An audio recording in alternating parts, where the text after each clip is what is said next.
James. Hello, Blofeld. Tout au long de l'histoire de la franchise James Bond, les fans ont proposé un certain nombre de théories intéressantes pour lier les films entre eux. Dans cette idée, voici 10 théories sur James Bond qu'on espère vraies, même si une ou deux sont tirées par les cheveux, et c'est juste après ça.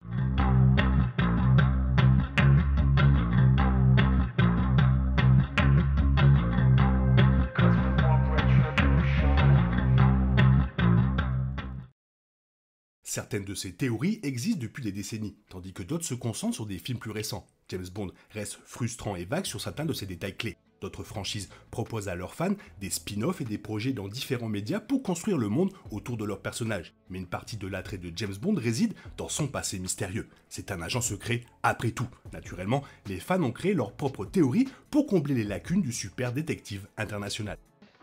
Bond. James Bond. De nombreuses théories de fans sur James Bond tournent autour de la chronologie de la franchise. Ils tentent tous de répondre à la question de savoir comment les différents acteurs qui ont joué 007 s'inscrivent dans un même univers. Il est devenu courant que les franchises décrivent des univers complexes, comme Star Wars ou Marvel, mais James Bond ne semble pas trop intéressé par ces subtilités. En fin de compte, la plupart des théories ne sont que des conjonctures, sans grands espoirs qu'elles soient un jour confirmées comme étant authentiques. Mais ces théories de fans restent intéressantes à considérer, et elles peuvent faire plus pour la franchise James Bond et la mettre sous un nouveau jour. La théorie probablement la plus populaire des fans de James Bond met en avant que James Bond n'est qu'un nom de code donné au meilleur agent secret du MI6, tout comme la désignation 007. Cela relierait tous les films dans un univers partagé, expliquant comment 6 hommes différents pourraient tous être James Bond allant des années 60 à nos jours. Bond de Roger Moore visite la tombe de Tracy dans Rien que pour vos yeux. Puisqu'elle n'était qu'un personnage du film Bond de George Lazenby, cela signifierait que Moore et Lazenby jouent le même personnage, pas seulement deux hommes partageant un nom de code. No Time to Die a encore plus démystifié cette théorie de Bond. Contrairement à James Bond, M s'est avéré être un nom de code, puisque Gareth Mallory a pris le titre à Olivia Mansfield. Cela signifie qu'avant de devenir la tête du MI6, M de Dench aurait pu être la Moneypenny originale, jouée par Lois Maxwell pour ses films précédents de la franchise. Roger Moore voulait que Maxwell joue M dans les films ultérieurs, mais cela ne s'est jamais produit. La théorie des fans prétend que Moneypenny en a eu assez d'être secrétaire et est allé travailler à Hong Kong en tant que chef de section auprès de Raoul Silva avant de devenir M. Cela signifierait que Moneypenny ou Mansfield doivent également être des noms de code. Une alternative à la théorie des noms de code suggère que les différents James Bond existent chacun dans leur propre univers. Les multivers connaissent actuellement un grand moment dans la culture pop après le succès de Doctor Strange, des films Spider-Verse et de Everything Everywhere All at Once. Si cette théorie est correcte, cela signifierait que Bond était en avance sur son temps. La théorie du multivers n'explique pas seulement pourquoi il existe plusieurs James Bond, mais elle explique également d'autres différences entre les films de Bond, comme le ton changeant et les différents niveaux de technologie. La théorie du multivers n'a essentiellement aucun sens sans aucun croisement, mais elle est néanmoins intéressante.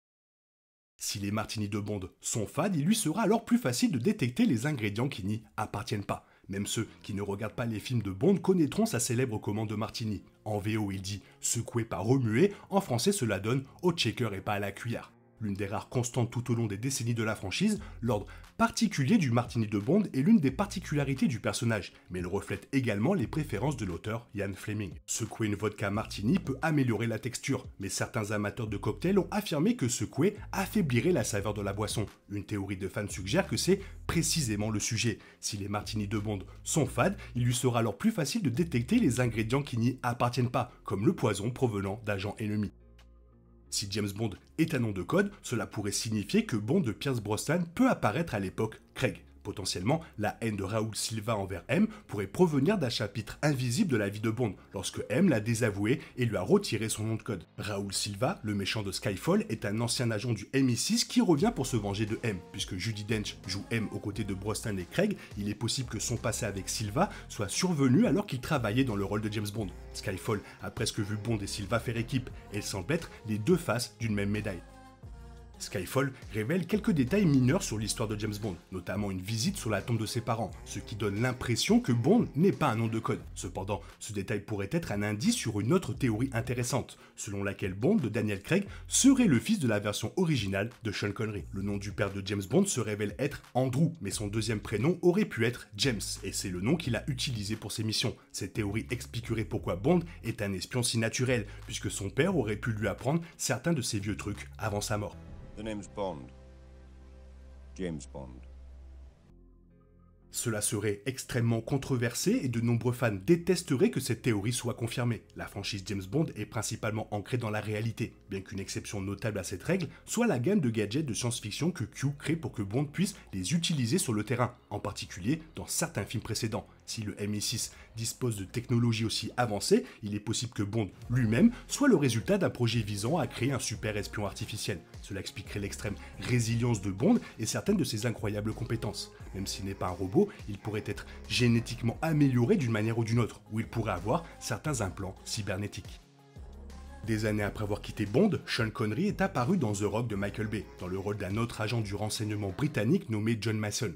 Dans The Rock, Mason est emprisonné pour avoir volé une bobine de film contenant des secrets du gouvernement américain, mais il pourrait être James Bond après que le MI6 l'a désavoué. Des indices selon lesquels James Bond et John Mason ne viennent pas du simple fait qu'ils partagent le même acteur, mais The Rock n'a rien à voir avec la franchise Bond. Il est probable que tout chevauchement entre les deux personnages soit une pure coïncidence, sinon le méchant de Timothy Dalton dans Hot Fuzz ou le détective de Daniel Craig dans Knives Out pourrait être proclamé James Bond.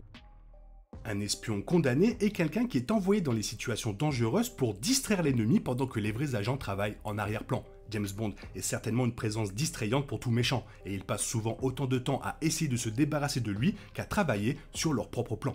La théorie selon laquelle Bond est en réalité un mauvais espion mettrait en colère certains adeptes, mais le MI6 a déclaré dans la vraie vie qu'il n'emploierait jamais quelqu'un comme Bond. La principale preuve de cette théorie est à quel point il peut se faire remarquer, attirant l'attention sur lui avec des voitures flashy et d'énormes cascades.